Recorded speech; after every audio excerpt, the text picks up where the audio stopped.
9, 8, 7, 6, 5. This is the Open University. Knit 1, turn, slip 1, turn, purl 5, slip 1, knit 6, turn. Knit 1, purl 5, slip 1, turn, purl 7, knit tog, stitch tog, turn. Hello and welcome back to these Preaching to the Choir episodes. This is tranche 3 of my self-analysis, my self-exegesis. I speak to you today dressed as the person who appeared on the BBC News website at the weekend, which kind of has been an interesting experience. I basically kind of look like Stephen Pastel's evil twin in this picture, which dates actually from January. And I don't know, just last weekend, the weekend before, a BBC journalist, who's actually a sports reporter for the BBC Scotland website, contacted me to talk about the record in progress. And I gave him a long interview. It was going to be quite a long feature, apparently, possibly with a video component.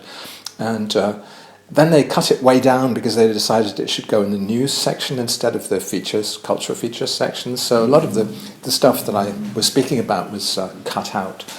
But it did get promoted as news to the extent that a lot of people thought I was dying of coronavirus because COVID-19 was so prominent in the headlines. So I got a lot of emails from old school friends and Ali Smith and people like that saying, you know, for God's sake, don't die. But also, according to Japanese Twitter, I look in the picture like a mangaka called Tsuge Yoshiharu. I don't know who that is, but I started researching him, and he seems like a nice guy. I'm quite happy to be compared to him.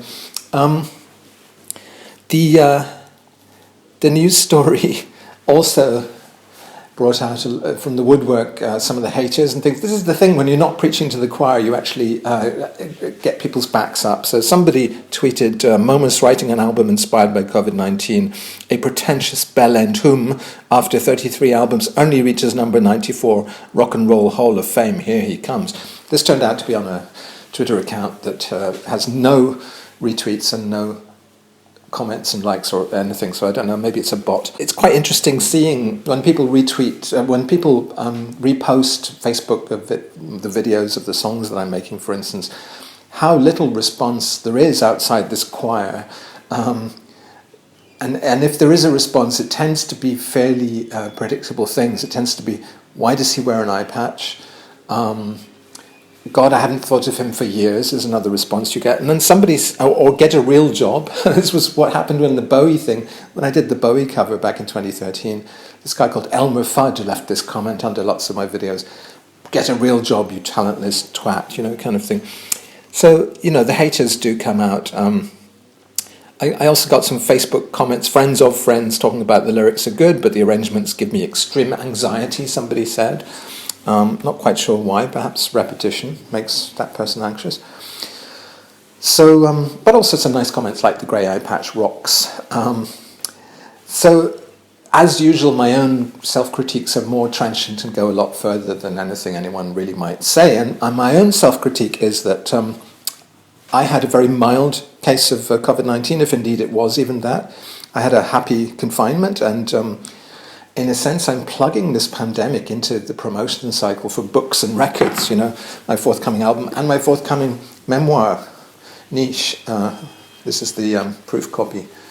And that could look terrible. That could be the Bono syndrome, couldn't it? Which is to push yourself to the front of any big news story as if you're a kind of potential Nobel Peace Prize winner, and to make yourself the story, and this is especially when the story is people dying and people suffering in awful ways, people that we know or friends of friends dying, that to use that to push yourself to the front for promotional activities for culture seems highly dubious. Of course, by that same logic, even selling a newspaper would be morally dubious, and of course is morally dubious because all the worst things in the world are getting retailed to you in newspapers. But it's kind of, because I'm almost having a very good war, as they used to say, it's kind of survivor guilt, or it's a sense of privilege, healthy privilege, Bono has actually injected himself into the news cycle with this coronavirus thing. He has lobbied South Korea's president asking for personal protective equipment for the Irish Health Service. Fair enough, I think Bono gets a lot of unfair criticism for trying to write off third world debt, another issue which is currently topical again. And he is apparently up for the Nobel Peace Prize, and I think they should just name it the Bono Peace Prize and have done with it. But on the other hand, I'm a bit harsh with myself, and there has been a real and demonstrable lack of attention to my work, and it's nice that maybe mainstream media is catching up. So I shouldn't be too hard on myself. I've had to kind of be in news stories to get coverage because I haven't had music press coverage in general. I don't know why, but the music press wanted an angry proletarian energy coming from the rock underclass, this kind of weird authenticity fetish which it has had. So I've had to do things like get on the front page of tabloids for running away with my Bangladeshi bride, or being sued by angry people I've written songs about, or doing very fast cover versions of David Bowie songs. These kind of things get you into the news, But getting into the news is not my main priority, let me tell you. My main priority is making fantastic art, and really, I don't employ a press officer. I don't actively seek to expand my audience. When I look at videos, there's a YouTube account I follow, which is film of David Bowie arriving at various venues, radio stations and studios and things, and having to sign autographs at every door he passes through. It's a kind of geographical taxation. To get into or out of any building, he had to sign about 10 autographs, chat to people, strangers, and if that is fame, keep it. I don't want this geographical taxation. We already have enough limitation on movement as it is. So anyway, that's all a preamble about getting some press. It was also in The Guardian, by the way. They ran it in the news coverage of COVID, that this indie veteran... indie veteran makes it sound like you fought in a war, which I guess I did against the majors, and the majors won. But anyway, let's get back to the nitty-gritty, the real thing that really matters, and that is the songs. So another 4 songs. I'm doing this in groups of 4, these exegeses. And so the first one was Spring, the first in this bunch. And it started as a song sung by an egg, because I'd watched a fantastic opera. It's called Pass the Spoon, an opera by David Shrigley, David Fennessy, and Nicholas Bone. It was made in 2011, but I think Shrigley has put it up, has de-restricted it on Vimeo. I'd really recommend, if you want a fantastic evening's entertainment, watch Pass the Spoon. It's a really amazing and clever and silly opera about cooking, and featuring the late Pauline Knowles, who apparently was a friend of my sister's and died a couple of years ago. But so this song, it started off again with the Julius Eastman sample. I think it's Keep on It, Stay on It, and but I just chopped up chords he'd used and then sort of remade them in a new sequence. And initially it was this song about eggs. So here's a little extract of the egg song. I am an egg, a brittle egg, and yet you break my head apart, without compassion, without art, without regret. You break your egg, leaving my yellow blood to bleed. You smash my head and pour your tea. We'll get our own back one fine day. You human beings will have to pay. The world is wobbling our way, and life in fact will be all it's cracked up to be.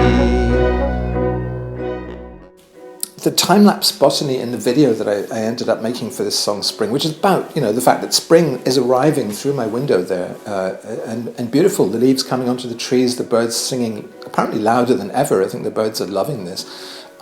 nature returning in force to say, listen, we're still here, we're still strong, even if you guys are not.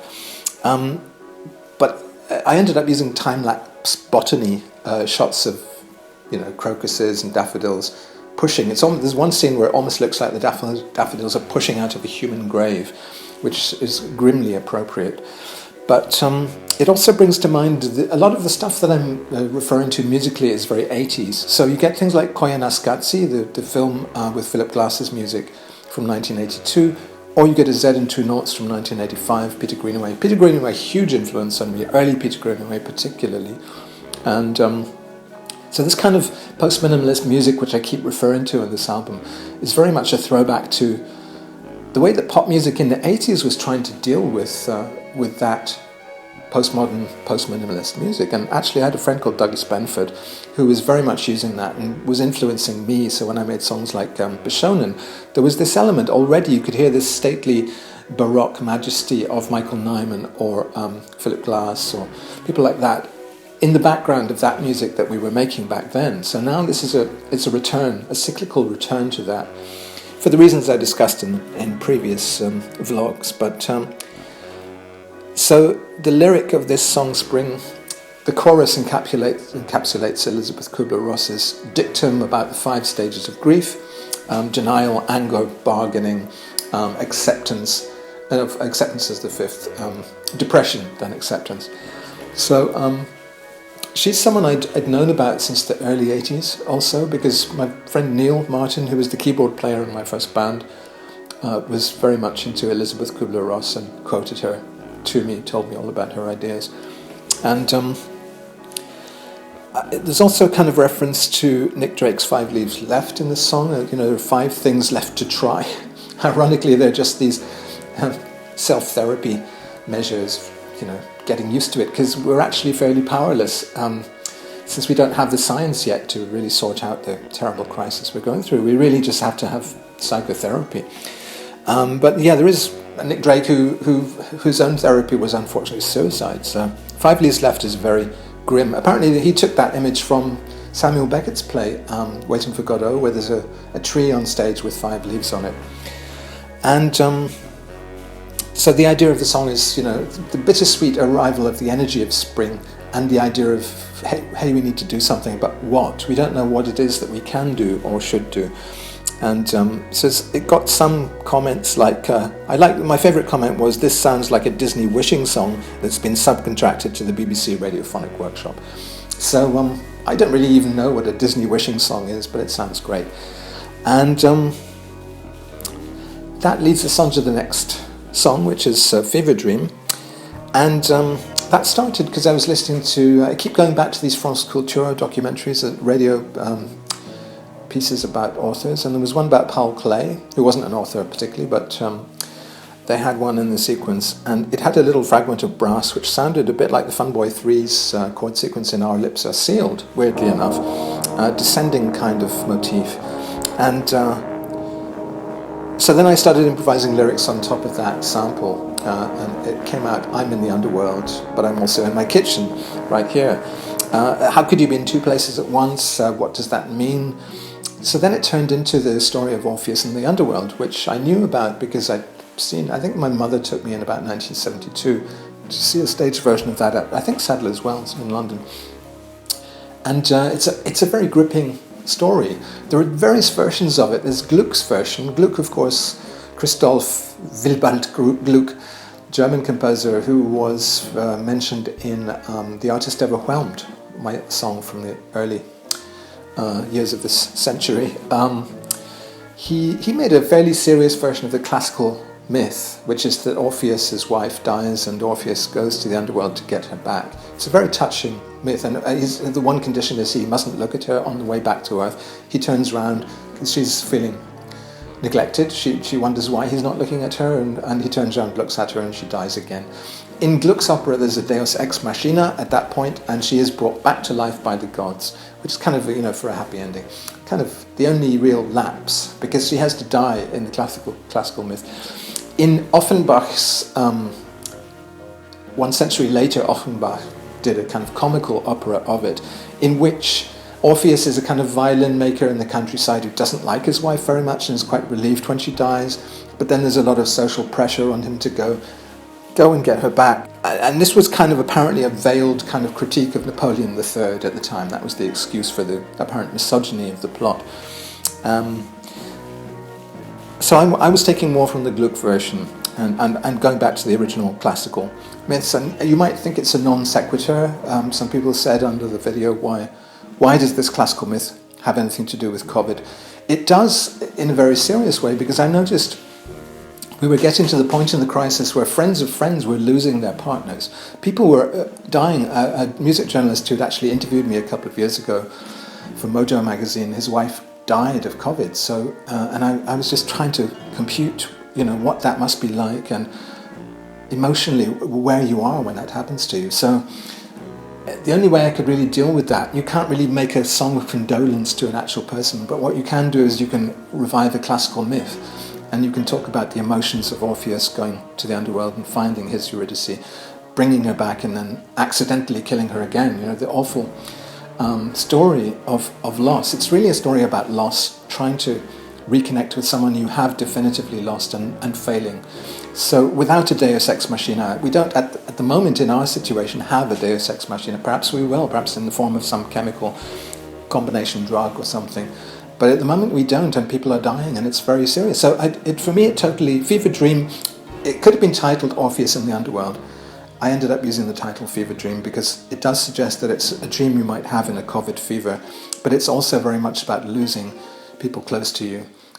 Heaven spare us all from that, touch wood.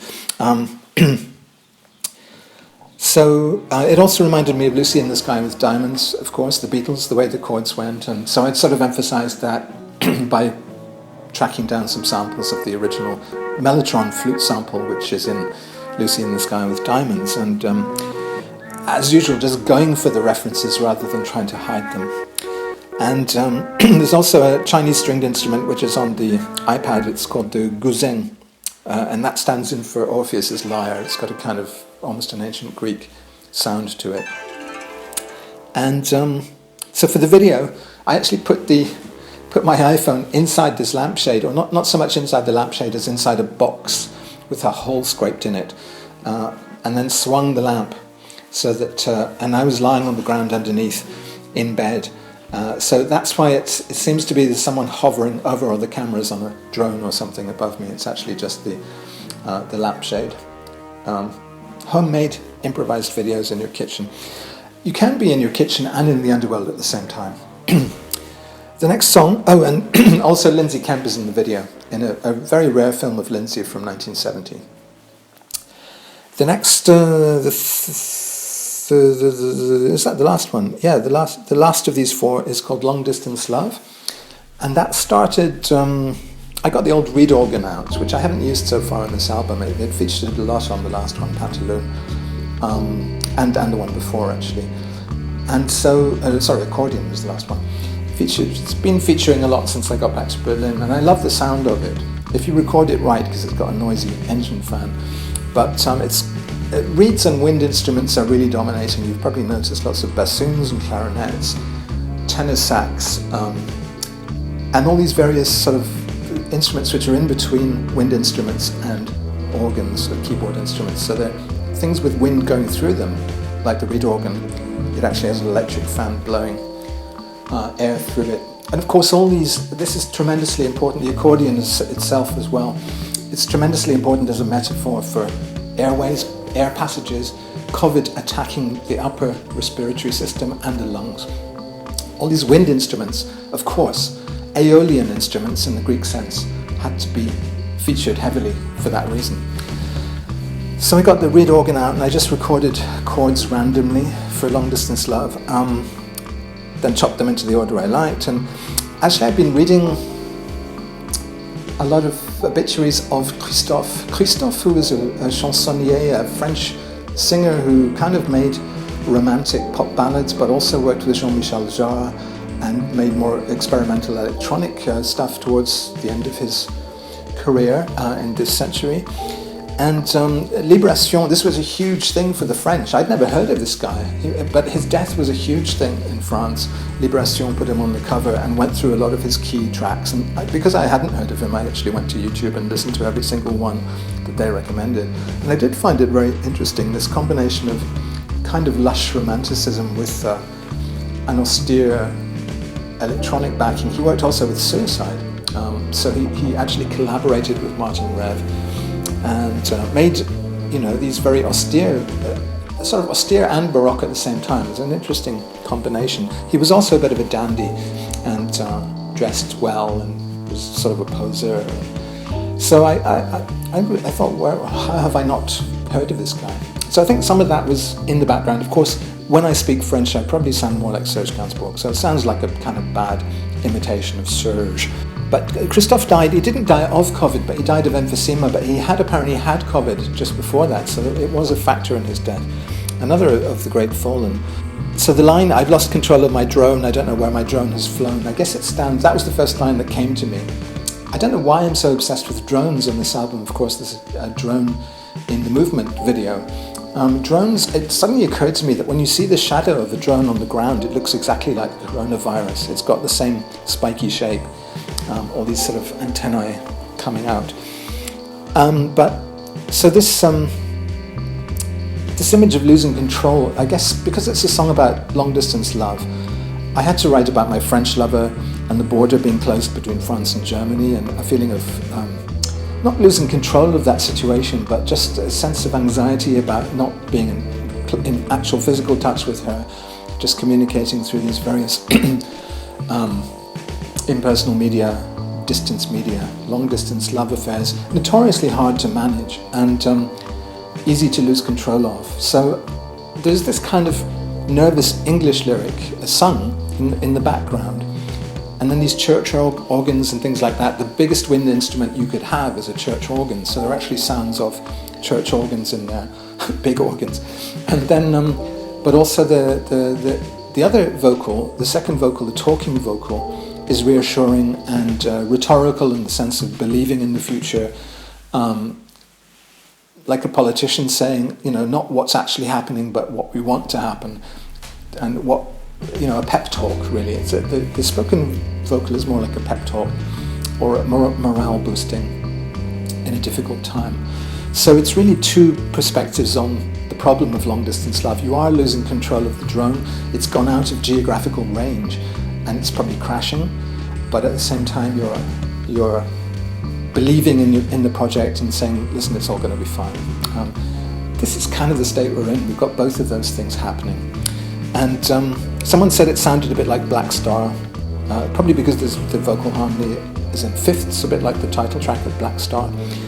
And it uses a Radio 5. There was a band called Radio 5 who used drum machines and things, very obscure band, but they drum samples from that. And the good old Morton Feldman piano samples, which kind of add this touch of class to anything they touch, I find. It's sort of like an MSG, but like a high art MSG. It turns everything into a much more subtle sound. So I made the video with all this footage of drones crashing, and I found that I really prefer the footage of drones crashing to the standard footage of drones just showing you inspiring landscapes in a smooth, continuous way. That moment of things going out of control is actually really fascinating to me, and it seems to be really what we're doing. It might be the same feeling as thinking that capitalism, when it's doing everything right in its own terms, is actually much less appealing than a capitalism which is crashing and having to rethink all its basic conditions. Should we give people basic income and things like that? Should we take over all these private enterprises back into the state control? All this stuff which is happening just now is potentially much more beautiful and morally ennobling than business as usual. And that's maybe the final thought I would leave you with in this broadcast. Open University.